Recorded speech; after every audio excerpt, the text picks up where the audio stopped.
Assalamualaikum warahmatullahi wabarakatuh. Alhamdulillah, segala puji bagi Allah. Salawat dan salam semoga terlimpah kepada Rasulullah, keluarga dan para sahabatnya. Hai sahabat muslim, sederet fakta ilmiah yang tertuang dalam Al-Quran beberapa abad terakhir ternyata telah terbukti kebenarannya. Para ilmuwan menemukan beberapa hasil penelitian yang ternyata telah tertulis dalam kitab suci Al-Quran. Bagi umat Islam, Al-Quran dianggap sebagai penyempurna bagi kitab-kitab sebelumnya. Salah satu keajaiban Al-Quran adalah terpeliharanya keaslian isi Al-Quran. Al-Quran tidak berubah sedikit pun sejak pertama kali diturunkan pada malam 17 Ramadan 14 abad yang lalu hingga saat ini, dan bahkan mungkin sampai hari kiamat nanti. Sebelum kalian melanjutkan video ini, alangkah baiknya kalian dukung channel Story Islami dengan mengklik subscribe, like, and share. Karena dukungan dari kalian adalah semangat bagi kami untuk terus membuat video-video bermanfaat.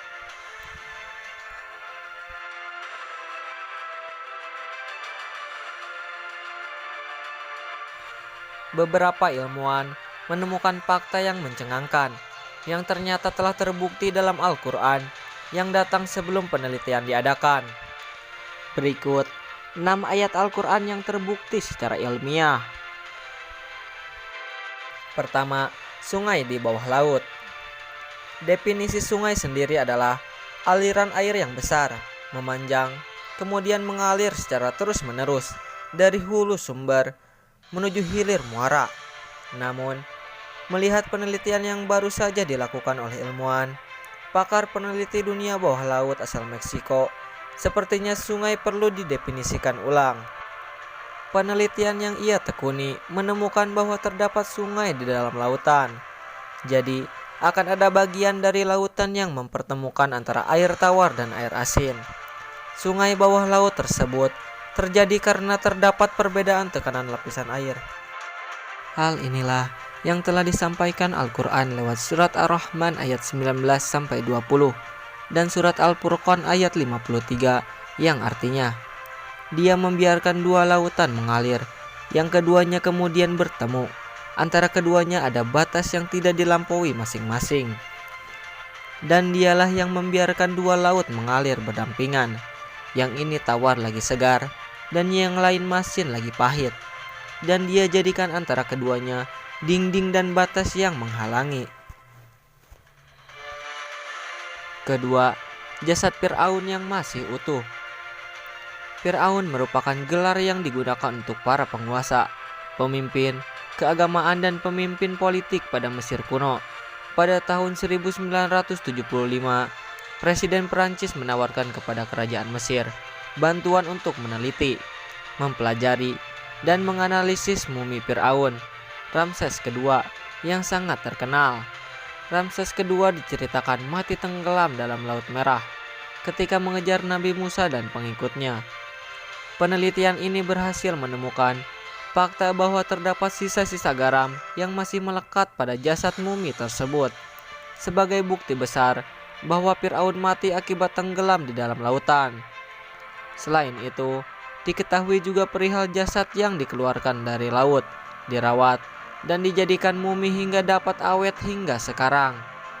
Al-Quran yang datang beberapa dekade sebelum penelitian ini telah menjelaskan dalam surat Yunus ayat 92 yang artinya, maka hari ini kami biarkan engkau hai Fir'aun terlepas dari badanmu yang tidak bernyawa di telan laut, untuk menjadi tanda bagi orang-orang setelahmu, supaya mereka mengambil pelajaran. Dan ingatlah, sesungguhnya kebanyakan manusia lengah terhadap tanda-tanda kekuasaan kami. Ketiga, segala sesuatu diciptakan berpasangan. Orang muslim pasti pernah mendengar arti dari Quran surat Az-Zariyat ayat 49. Dan segala sesuatu kami ciptakan berpasang-pasangan, supaya kamu mengingat akan kebesaran Allah.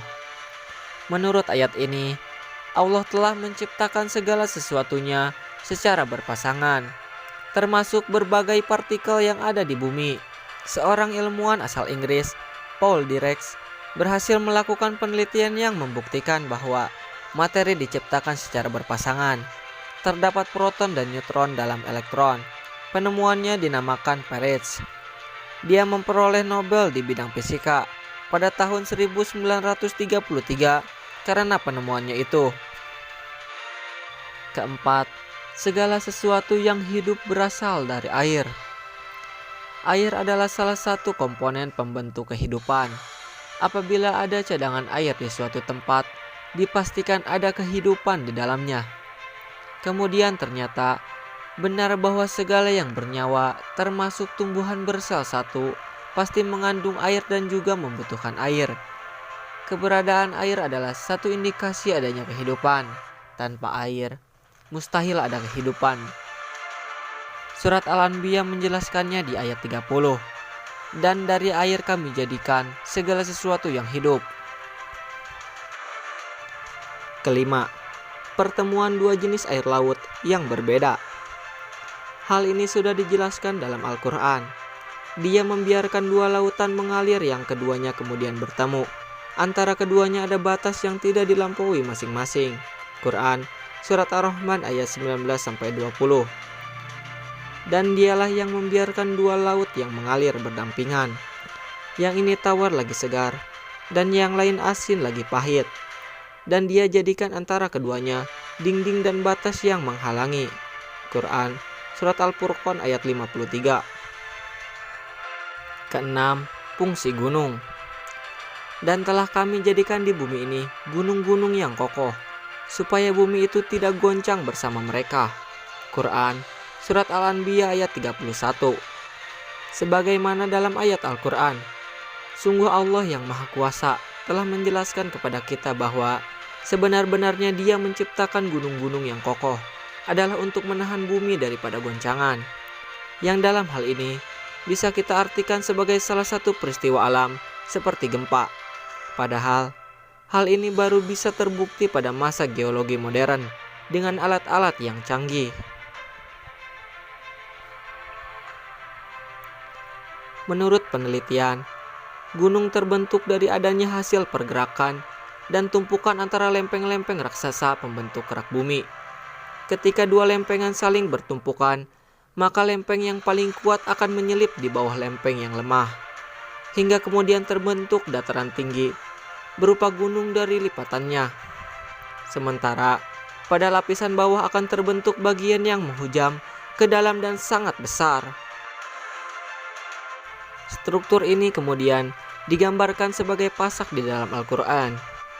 Bukankah kami telah menjadikan bumi itu sebagai hamparan dan gunung-gunung sebagai pasak?